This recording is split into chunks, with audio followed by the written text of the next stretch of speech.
My mom always said I was 1 in a million. Now there's scientific evidence that I'm 1 in a million. And so rare and cancer are two words that you don't want to hear. And I heard those. I'm very fortunate to be here.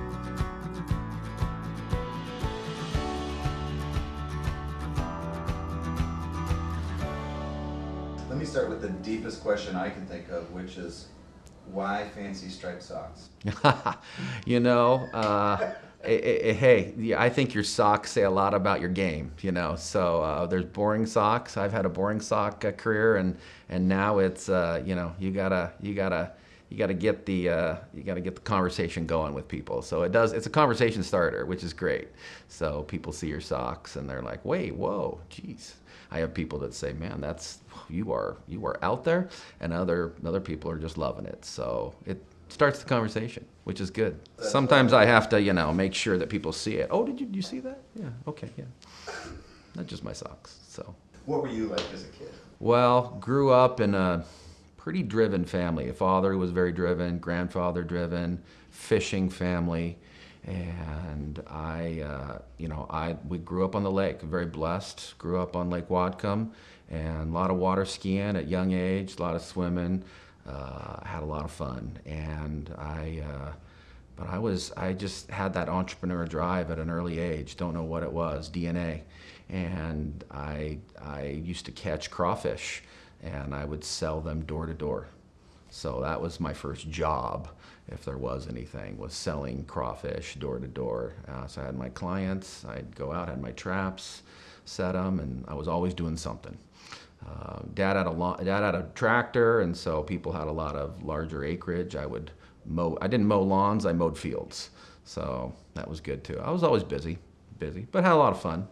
I had two younger sisters, 6 and 10 years younger than me, so I ordered them around, probably inappropriately enough, so sorry. So, yeah. I never really had a job. I always had to make my own way, so I enjoyed it, yeah. Did your dad influence that thinking? Yeah, definitely. But my father did, my grandfather did. You know, my dad commercial fished with my grandfather. My grandfather, who passed away about 10 years ago, he fished for 60 years, commercial fished, and that was the family business. Dad did it at a very young age, and then the industry was changing, so full-time commercial fishing, you know, the industry had changed substantially, and so he got out of it and got into real estate at a young age. But my grandfather continued to fish, and he fished for his grandsons, and so he had 4 grandsons, and granddaughters weren't allowed on the boat, and we fished. We commercial fished, and that was a great summertime job. We worked hard, and we learned that Grandpa was not Grandpa. He was captain on the boat, and learned a strong work ethic from him. Very strong work ethic. And when you worked 23 and a half hours a day. Yeah, it was some great experiences. There's no doubt. We talk a lot about fishing, and we have a lot of ex-fishermen here in the real estate office. So it's people work hard, and they know what a work ethic is.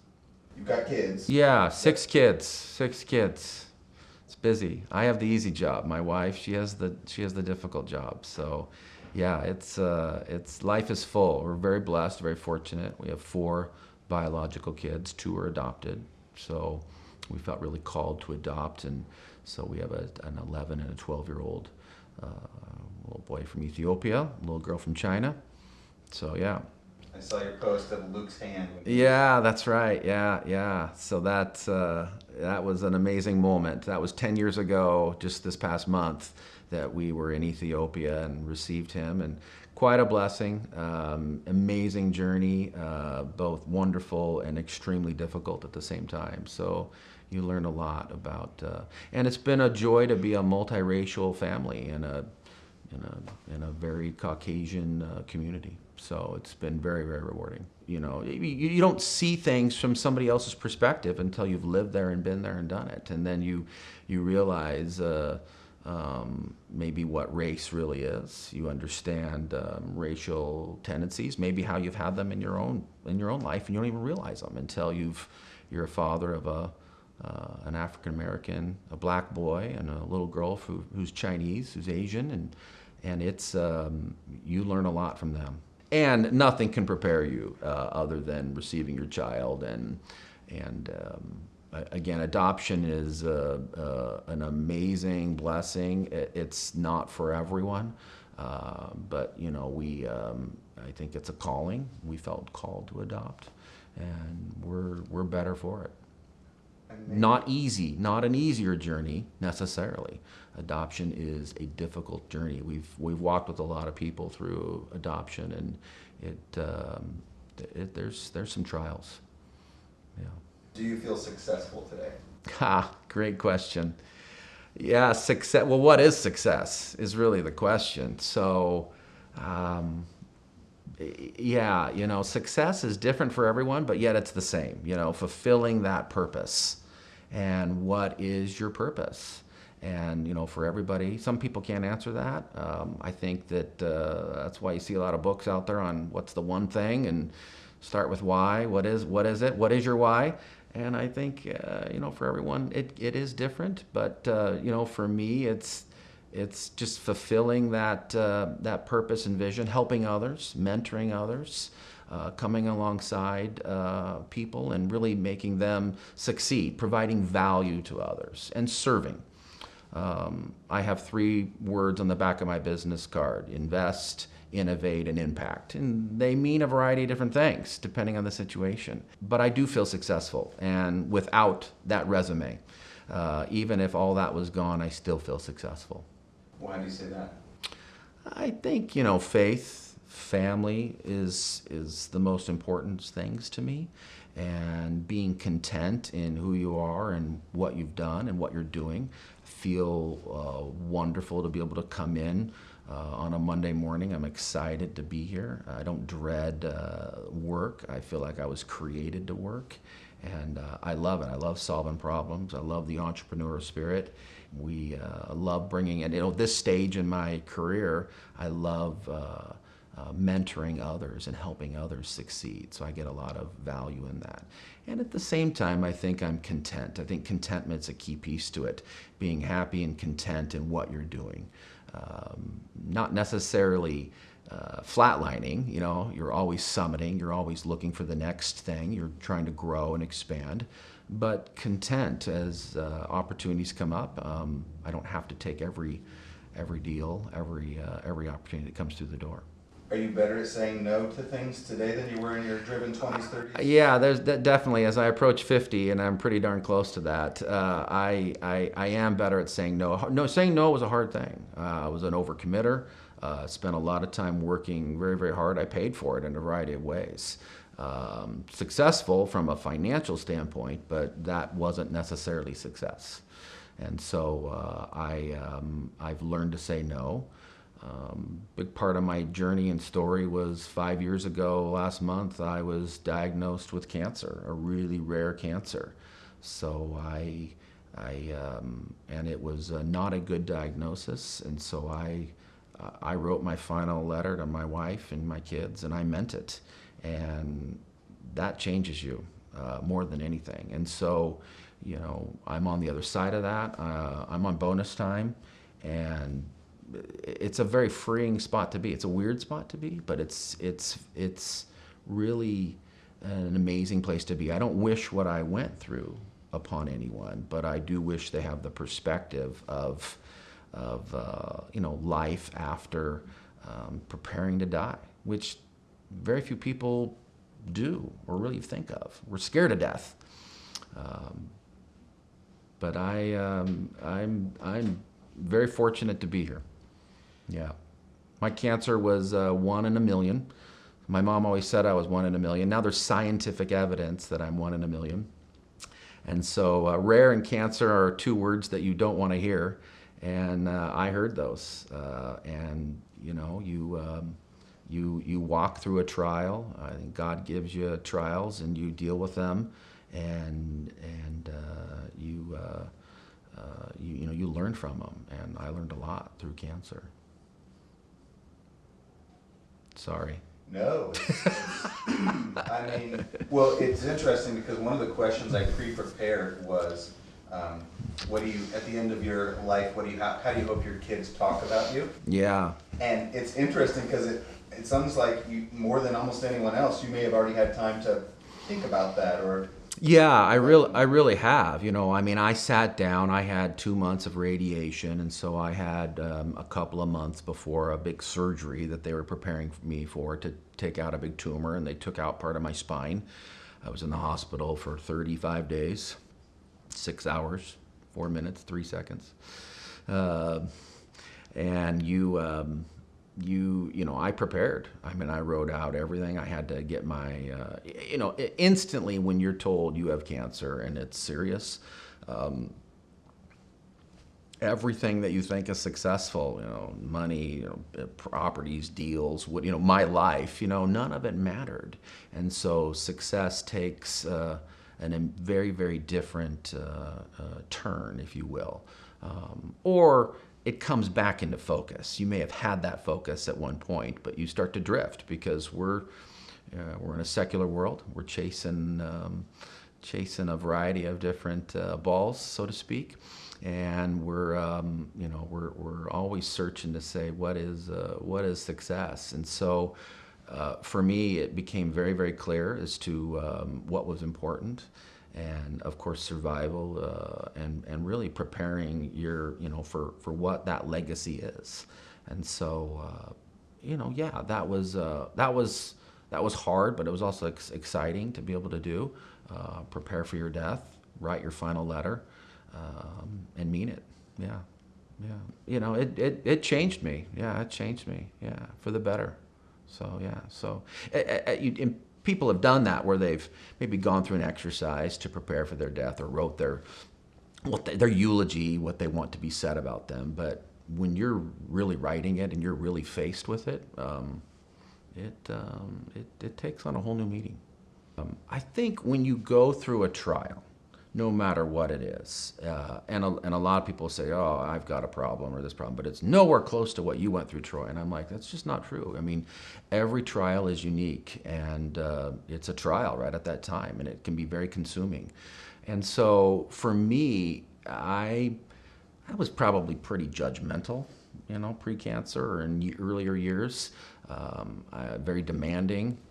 I probably still am demanding, but in a different way. And I think that you also become very sympathetic to people that are going through issues and trials. And so being able to be there for other people, going through cancer, going through issues, and really understanding it and be able to sit there and talk with them, pray with them, and really just say, I've been there and I understand it. Or I may not understand exactly their situation, but having dealt with chronic pain for almost a couple of years, still deal with it to this day, understanding what chronic pain is, probably belittling that beforehand, and be able to be very sympathetic to people and their needs. That's a huge blessing and a huge, that's something that's just been wonderful to be able to be there for others. Now and have an understanding. So, some people are very private about issues that they're going through. I was pretty public about it, and I stayed very, very positive. I felt that I needed to be positive. I had someone tell me, look, I see people that, the people that deal with trials and tribulations, cancer, the people that were positive going through it, seemed to do better coming out on the other side. I think that, would have been very easy to just become very depressed, become down, very, very inward, and just crawl up in a ball. And I'm not going to lie that there wasn't a time where I probably did that. But to stay positive, to thank the hundreds of different doctors, medical staff, people that I came in touch with at the University of Washington. Everyone I saw, I thanked them for saving my life. They didn't know how to deal with me when I said that. They weren't sure if I was going to live, but I thanked them. And I just stayed positive through all that. So that was rewarding. Every time I sat on the radiation table, and they closed that 2.5 foot lead door, you know. I mean, I would recite, you know, I can do all things through Christ who strengthens me. And I said that every single time that the radiation hit me. And I can. I mean, I'm human. There's only so much that I can do, and I look to Him for strength. So, and He gave it to me. Hard part for me, or something I learned through it too, was being able to receive. Like, I was always the guy that wanted to be the provider, the strong hand. I'm going to be the one that's providing, and I had to learn how to receive. And I learned this through others, and you know, when 40, 50 people are at my home, you know, taking care of the lawn, the yard, rebarking, taking care of everything. I mean, it brought me to my knees. I mean, I broke down. I mean, it was overwhelming for me. But it was so neat to see people wanting to help, to serve, and for me to learn how to receive, which was hard for me. So, and we have to rely on others at times, or our faith, and being able to receive that fully is also part of the gift. One thing I learned through cancer was I had a mandatory vacation, cancer camp, I call it, and I was gone for 4 months. And the systems that I put in place, they worked, and I maybe wasn't necessarily needed in parts of my business where I was hovering or micromanaging. And so I was able to come back and, you know, step into things that only really required my attention. And so that was a learning experience as well. So, but it's, you know, being a leader, you know, putting people in your organization that are smarter than you, that can lead, listening to them and letting them fly is really important, and something I had to learn the hard way. I think probably most driven, successful, smart people suffer from the common thought that I'm the one that can do this best. Yeah. I still struggle with that, but that is true. I have felt that I'm the only one that can do it. I'm going to put everything on my back. My backpack's going to get bigger and bigger, and I'm just going to carry those issues and get it done. But letting people do it themselves, letting them fail, and cheering them on, and supporting them, and making people feel that they're supported and that it is okay to fail, is very important. Helps them move forward down the line. Life is short. I know that better than most. At any point, you know, life can end, and so you've got to do what you love. Stay focused to your values, your purpose, your vision, mission, and do what you love. On Sunday night, you don't want to dread, I have to go to work Monday morning and I just can't stand my job. And if you're loving what you're doing, doesn't matter what you're making, you're going to be successful. We have to learn from the past. We have to honor the past, you know, but yet still, you know, we can kind of control our own future to a certain extent. And so, but more than a dollar, you know, investing in people, help, coming alongside, mentoring, you know, that's a key piece to the legacy component that's important to me and to our family and our business.